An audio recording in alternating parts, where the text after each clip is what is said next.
Keputusan Basul Masail Senin 24 Muharram 1444 Hijriah 22 Agustus 2022 Masehi.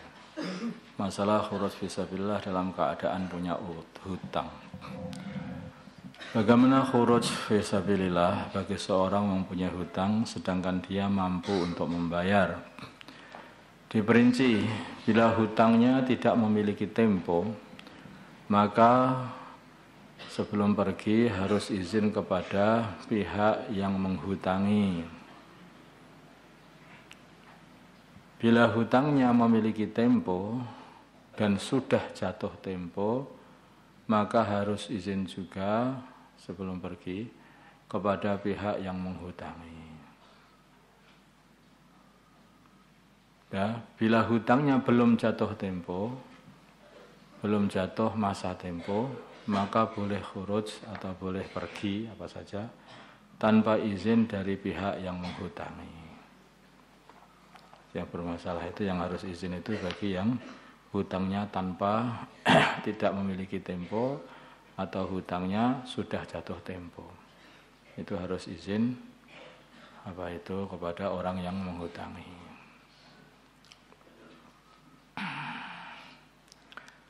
Masalah bagaimana hukum memasak nasi dengan rice cooker,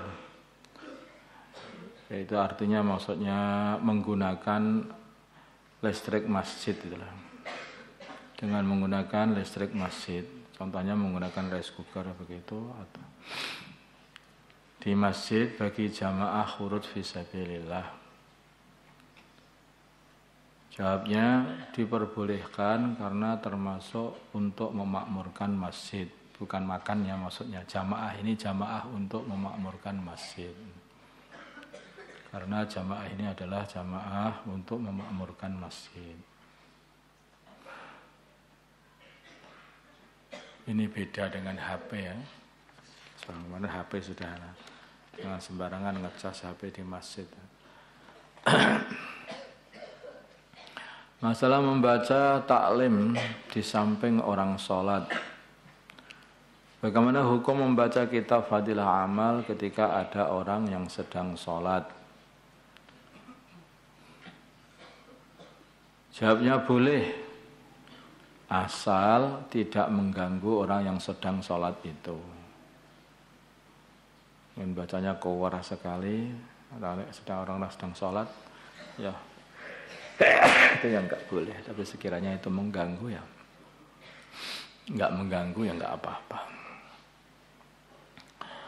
Masalah sholat jamaah di rumah, apakah dapat fadilah 27 derajat? Jawab, iya, tapi tidak mendapatkan fadilah memakmurkan masjid. Tidak mendapatkan fadilah memakmurkan masjid.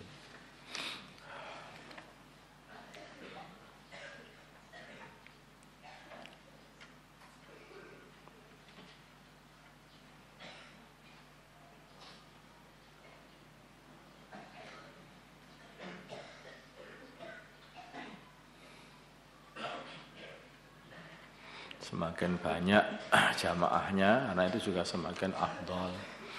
Kalau jamaah di masjid itu, yang jamaah ratusan orang, ribuan orang, kayak di sini namanya itu sangat berbeda sekali dengan jamaah di kamar yang hanya dengan 1-2 orang. Ini jangan disalahpahami.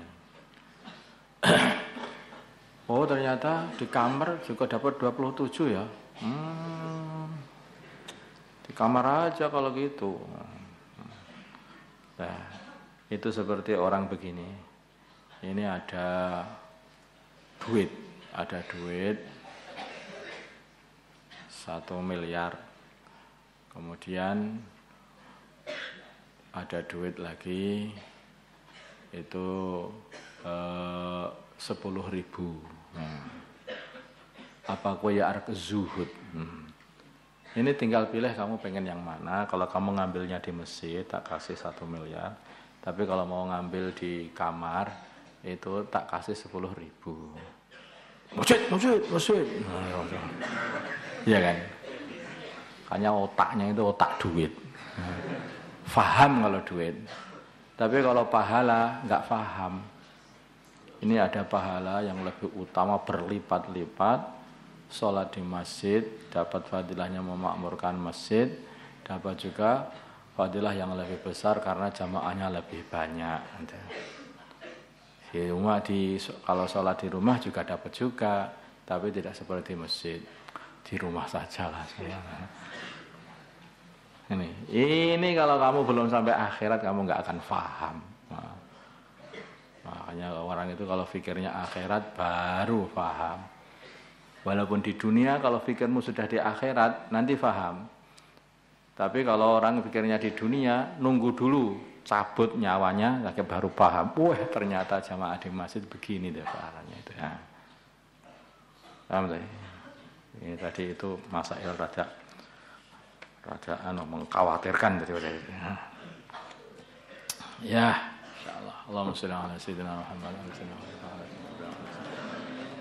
ala Allahumma ighfir li sayyidina Allahumma aslih alih lana qulubi sayyidina Muhammad Allahumma ansur ala sayyidina Muhammad Allahumma sultan nasira sallallahu ala sayyidina Muhammad nabiyil ummi wa ala alihi wasallam alhamdulillah.